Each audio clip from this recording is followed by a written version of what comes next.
Dear students, I am Dr. Rajiv Sapre. This is the 13th lecture about the chapter statistics.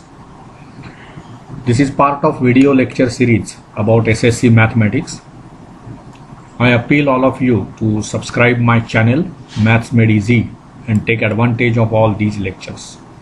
Coming to this particular lecture, in the previous lecture we have studied how to calculate or how to draw actually frequency polygon, and that was also with the two different techniques. One is with histogram, another is without histogram.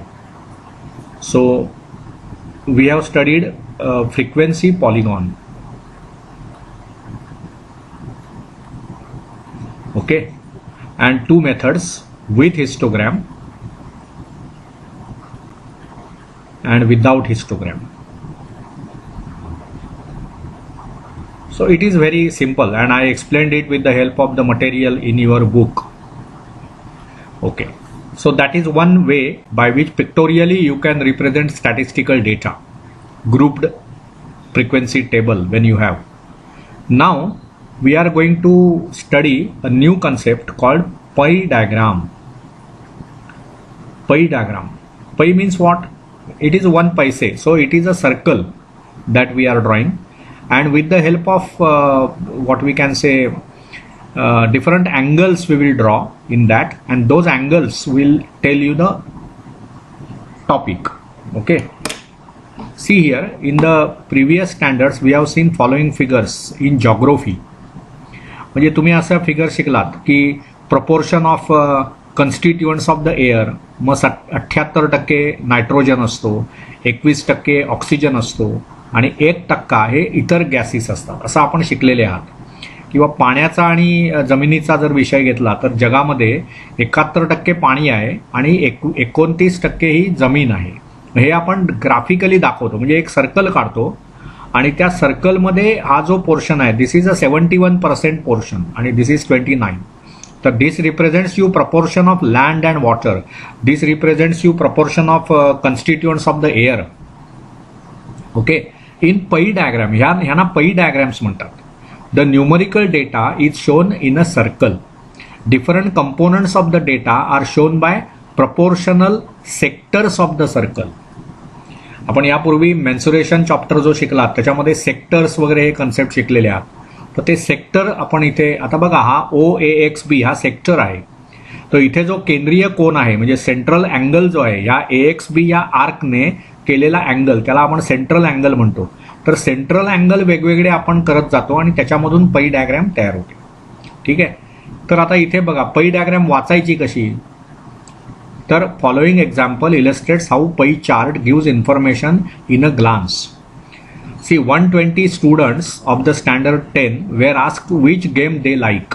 एक आपण सर्वे घेतल्या, cricket किती जणांना आवडतं, hockey किती जणांना आवडतं, कबड्डी किती जणांना, खो खो किती जणांना, टेनिस किती जणांना, आणि त्यांची जी उत्तरं आली त्याचं मी पर्सेंटेज काढलं. 120 पैकी किती मुलांना क्रिकेट आवडलं, तर त्याचं माझं पर्सेंटेज 37% आलं. हे बघा 37%. हॉकी 25% मुलांना आवडलं. 120 पैकी 30 मुलांनी हो म्हटलं असणार की मला हॉकी आवडतं. मग 120 पैकी 30 म्हणजे 30 चौक 120, 25 चौक 100 म्हणजे 25% मुलांना हॉकी आवडतं. 120 पैकी टेनिस 15% स्टुडंट्सना आवडतं. म्हणजे 120ला तुम्ही 15% काढा, 120 से 15% काढा, म्हणजे ते किती येतात बघा. तेवढ्या मुलांना टेनिस आवडतं. हा असा मी एक सर्कल काढून त्याच्या आत आपण वेगवेगळे त्या सर्कलचे भाग करून त्याच्यावरून आपण लगेच सांगणार. त्याच्यामुळे आपणाला असं कळतं की बघा which game is like the most. तर 37% हा मोठा आकडा आहे, त्यामुळे cricket is liked most. What percentage of students like kho kho. तर 13% of students like kho kho. Out of 120, 13% said that they are interested in learning kho kho. Then what percentage of students like kabaddi. तर कबड्डीचे चाहते आहेत 10%, म्हणजे 12 मुलं म्हणाले की 120च्या 10% म्हणजे 12 मुलं. They said they like kabaddi. like that. So immediately by looking at this figure you can get lot of information about the data. Okay, so that is why pie diagrams are preferred most. ही एक figure बघा, याच्यामध्ये काय दिलंय बघा, annual financial planning of a school. Educational equipments घेण्यासाठी 45% एकूण जे काही वर्षाला त्या शाळेला अनुदान मिळतं त्याच्यामधले 45% हे एज्युकेशनल इक्विपमेंटसाठी वापरले जातात. गेम्सचे जी इक्विपमेंट्स आहेत ती घेण्यासाठी 35% अमाऊंट ते वापरतात. देन सॅनिटेशनसाठी 10% अमाऊंट वापरतात आणि एन्व्हायरमेंटल इश्यूजसाठी 10% इक्विपमेंट्स ते परचेस करतात. तर 10% of the amount is reserved for environment, 10% is kept for sanitation, 35% is shown for games. So in a glance I get information about how the breaking is done. In this way we get the information at a glance from pie diagram. Okay, मग आता let us have more information about a pie diagram. So many times we find information of different types in newspapers given in the form of pie diagrams. बघा, न्यूजपेपर्समध्ये तुम्हाला अशा पई diagrams दिसतात. इथे बघा, as deduced from the survey the classification of skilled workers is shown in the picture. Pie diagram 6.11 ही जी pie diagram आहे त्याच्यामध्ये क्लासिफिकेशन ऑफ स्किल्ड वर्कर्स त्यांनी दाखवलेलं आहे. What is the total number of skilled workers in the field. Okay, बघा, if the number of workers in the production sector is 4,500 answer the following in the by reading this particular diagram. बघा, आता हे जे circle आहे तुम्हाला थोडी geometry आपणाला माहिती पाहिजे. सर्कल म्हणजे एकूण किती अंश असतं, 360 अंश. आता इथे काय म्हटलंय बघा, 138% हे अदर्स आहेत, 72% हे कन्स्ट्रक्शनमध्ये आहेत. बरोबर ना. ही डायग्राम आपण जरा एनलार्ज करूया so that you can easily understand what is happening there. बघा, 138 डिग्रीज हे अदर्ससाठी हा जो अँगल आहे हा 138 डिग्रीज आहे. इथला अँगल 24 डिग्रीज आहे. प्रोडक्शन इथे 90 डिग्रीजचा अँगल आहे हा, आणि इथे आहे 36 डिग्रीजचा अँगल. ओके, आणि इथे आहे कन्स्ट्रक्शन 72 डिग्रीज. अँगल्स असे काढलेले आहेत. So what is the total number of skilled workers in the field. बरोबर ना. तर इथे तुम्हाला बघा, इथे आपणाला काय म्हटलंय की if the number of workers in the production sector is 4,500 answer the following questions. बघा, तर स्किल्ड वर्कर्सच्या बाबतीमध्ये हा डेटा तुम्हाला दिलेला आहे. मग त्यांनी काय म्हटलंय बघा, suppose the total number of skilled workers in all fields is x. The central angle for the x is 360 degrees. बरोबर ना. Total 60. Central angle for number of persons in a production field. पहिलं काय म्हटलंय, number of skilled workers in all fields, ते production field पाहिजे ते. तर production फील्डमध्ये किती लोक आहेत बघा, त्यांनी अँगल काय दिला आहे, प्रोडक्शन 90% 90 अँगल दिलेला आहे. म्हणून आपण काय करायचं, एकूण अँगल सर्कलचा 360 असतो, मग ते 90 प्रोडक्शनमध्ये आहेत. म्हणून आपण काय करायचं, number of persons in production field upon x. Production फील्डमध्ये एकूण लोक किती आहेत ती तुम्हाला काढायची आहेत. तर मग इथे काय होणार बघा, 90 भागिले 360 गुणिले ते एकूण वर्कर्स किती आहेत ते बघा, म्हणजे 4,000. कसं आहे बघा, हे तुम्हाला इथे त्यांनी डेटा जो दिलेला आहे ना तो नीट वाचा. इथे काहीतरी प्रॉब्लेम असू शकतो, नीट लक्षात घ्या. If the number of workers in the production sector is 4,500, म्हणजे इथे 4,500 आहेत, म्हणजे थोडक्यात 90% म्हणजे 4500. 90 डिग्रीज म्हणजे 4500, पण म्हणजे 90 डिग्रीज आणि एकूण सर्कल म्हणजे 360 डिग्रीज असतं. मग 90 चौक 360, तसं हे 45 गुणिले 4 म्हणजेच तुम्हाला इथे 18,000 मिळणार. हे 4,500 आहे. म्हणून कसं करायचं बघा, number of persons in production field upon x, बरोबर ना, गुणिले 360. बरोबर. सेंट्रल अँगल तो 90 आहे, मग 90 म्हणजे काय होणार, 4500 भागिले एक्स बरोबर 360. मग काय होणार, एक्सचं कॅल्क्युलेशन. एक्स म्हणजे काय होईल बघा, हे तुम्हाला इथे तुम्ही 90 म्हणजे इथे आणणार, 4500ला 90ने भागणार, म्हणजे तुम्हाला 18,000 त्याचं उत्तर येईल. 45ला 90ने भागलत की किती येतं बघा. आणि ते आणि सोपं आहे कॅल्क्युलेशन. 90 आणि 360 ह्याच्यामध्ये काय नातं आहे? 90 चौक 360. त्याच्यामुळे तुम्हाला 4500 चोक करावं लागेल. बघा दुसरा प्रॉब्लेम काय विचारलाय त्यांनी, what is the number of skilled workers in the field of construction. कन्स्ट्रक्शनला 72% आहेत. म्हणजे आपण काय करणार बघा, 72 आणि 360. बघा number of persons in the construction एकूण 18,000 आहेत ना.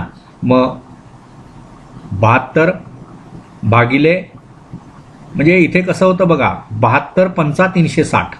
आणि हे इथे तुमचे किती आहेत कन्स्ट्रक्शनमध्ये, एकूण पर्सन्स किती झाले हे ते तुम्हाला काढायचे. 90 हे प्रोडक्शनमध्ये आहेत, म्हणजे 90 चौक 360, म्हणजे 360 हे एकूण पर्सन्स झाले.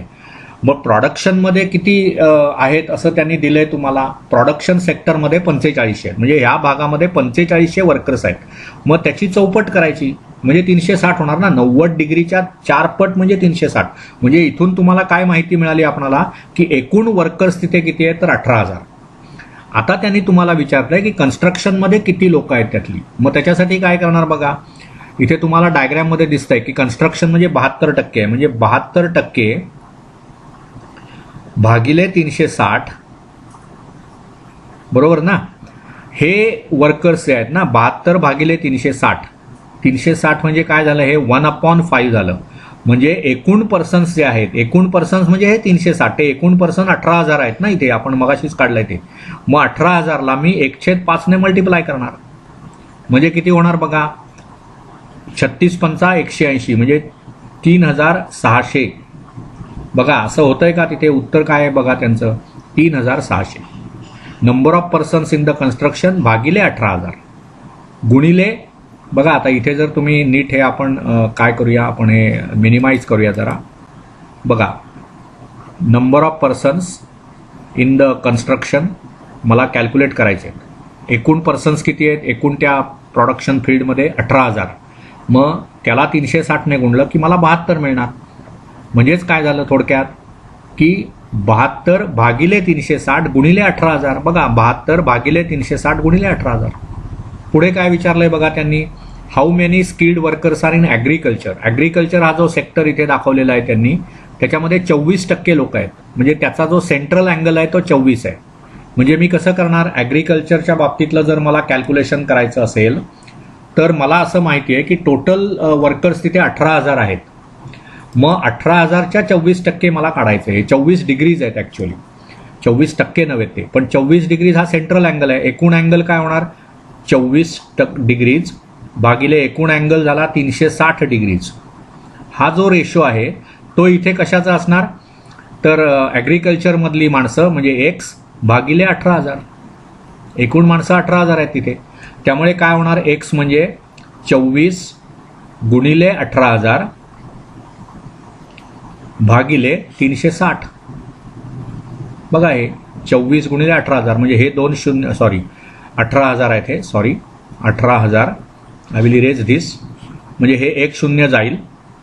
ओके, मग 36 उरलं, 36 पंचा 180 म्हणजे इथे 50 येईल. आणि मग 50 आणि 24चा गुणाकार म्हणजे 1200 होईल. त्यामुळे एक्स म्हणजे 1200 आलं. म्हणजेच काय झालं, ॲग्रिकल्चरमध्ये किती लोक आहेत बघा, 1200. अशी तुम्हाला उत्तरं पटापट देता येतात. आणि शेवटी त्यांनी विचारलंय की काय विचारलंय बघा, चौथ्या प्रॉब्लेममध्ये, find the difference between the number of workers in the field of production and construction. मग इथे काय करायचं बघा, प्रोडक्शन आणि कन्स्ट्रक्शनमध्ये जी माणसं काम करतात त्यांच्या नंबर्समधला डिफरन्स त्यांनी विचारलाय. मग प्रोडक्शनमध्ये किती आहे बघा, 90% आहे. आणि काय म्हटलंय त्यांनी, प्रोडक्शन अँड कन्स्ट्रक्शन, कन्स्ट्रक्शन म्हणजे 72 आहे. त्यामुळे प्रोडक्शनमध्ये 90 आहेत. बघा इथे 90 डिग्रीचा तो अँगल आहे. प्रोडक्शन असं पण करता येईल मला, production is represented by 90 degree. Central angle त्या प्रोडक्शनचा जो सेक्टर आहे त्याचा सेंट्रल अँगल 90 आहे. आणि कन्स्ट्रक्शनचा जो आहे ना तो सेंट्रल अँगल त्याचा किती आहे बघा, 72 डिग्रीज. म्हणजे यातला डिफरन्स किती आहे, डिफरन्स इज 18 डिग्रीज. सो ह्याच्यामध्ये किती माणसं आहेत आणि ह्याच्यामध्ये किती माणसं आहेत, यातला जो फरक काढायचा आहे तो म्हणजेच 18 डिग्रीज आहे. म्हणजेच आपण काय करणार, 18 डिग्रीज अपॉन 360 डिग्रीज म्हणजेच किती होणार, एक्स अपॉन 18,000. एकूण 18,000 आहेत ना ते, एकूणला आपण एक्स म्हणजे हे 18%. थोडक्यात हा रेशो काय आहे, 18 आणि 360चा जो रेशो आहे तो ह्याचा आणि 18,000चा असणार. म्हणजेच काय होणार, एक्स म्हणजे किती होणार बघा, 18 गुणिले 18,000 आणि भागिले 360.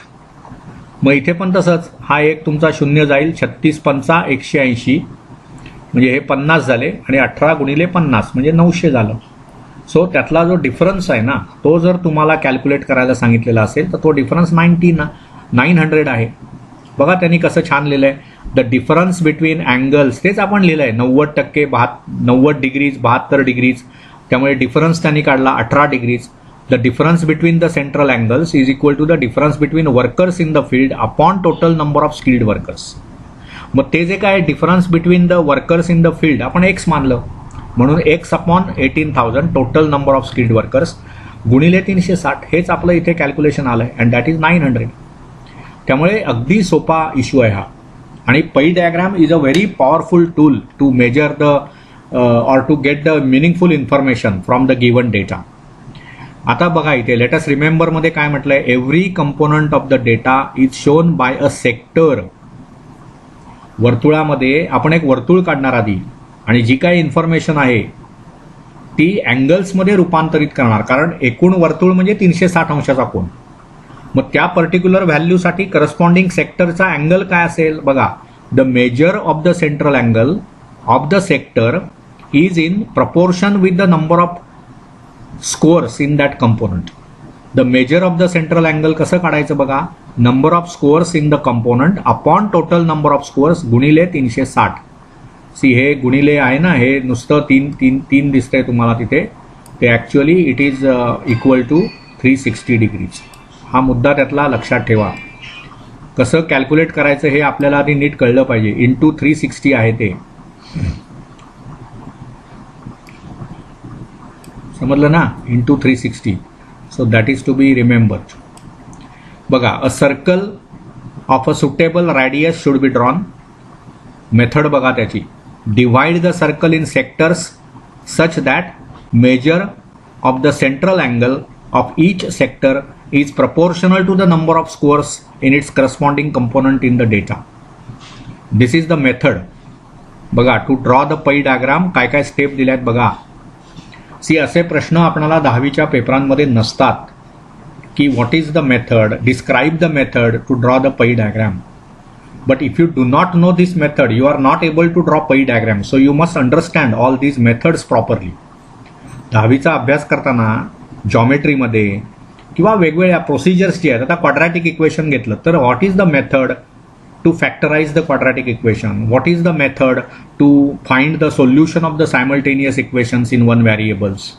ह्या मेथड्सवर आपली कमांड पाहिजे. प्रॉब्लेम टू प्रॉब्लेम संख्या तिथे वेगळ्या असतील, पण मेथड ही युनिक आहे. If you understand method properly problems can be solved, but you cannot solve the problems without understanding methods. This is to be remembered properly. Okay, so give importance to understanding of methods.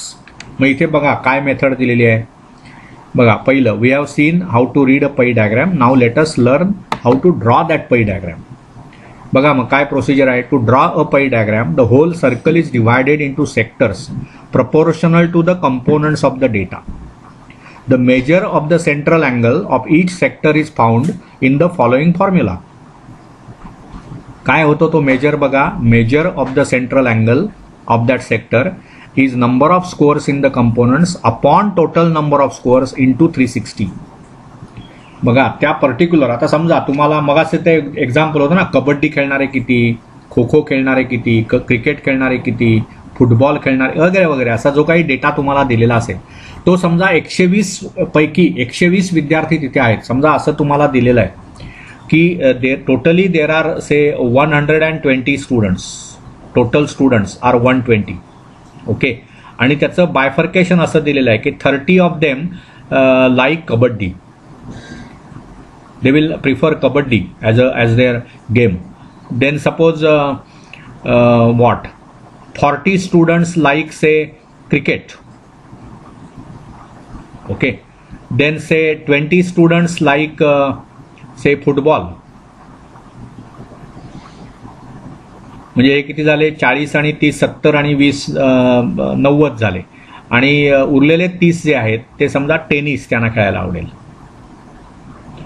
तर मग हा जो data आहे बघा, एकूण 120 विद्यार्थी झाले, 3 आणि 4 7 आणि 2 9 आणि 3 12, टोटली 120 स्टुडंट्स वी हॅव. ना out of this 120 30 like kabaddi. त्यामुळे करस्पॉन्डिंग अँगल सेक्टरचा जो अँगल असेल, तुम्ही काय करणार आहात, एक सर्कल काढणार आहात. बघा, you are going to draw one circle. Suppose this is that circle. इथे आता त्या सर्कलचं मी इथे सेंटर घेतलं, समजा हे सेंटर आहे, तर इथे आपण आधी एक पहिली रेषा काढणार हॉरिझॉन्टल. आता इथून आपण कोण मोजायला सुरुवात करणार. आता पहिलं बघा 30 आहेत, कबड्डी आवडणारे 30 विद्यार्थी आहेत. हे कितीपैकी 30 आहेत, 120. म्हणून मी काय करणार, 30 अपॉन 120, बरोबर ना. हे समजा तो जो अँगल आहे सेंट्रल अँगल, तो जर आपण एक्स घेतला तर एक्स अपॉन 360 एवढं होणार. ते 360 हे सर्कलचा अँगल झाला आणि एक्स हा त्या सेक्टरचा अँगल.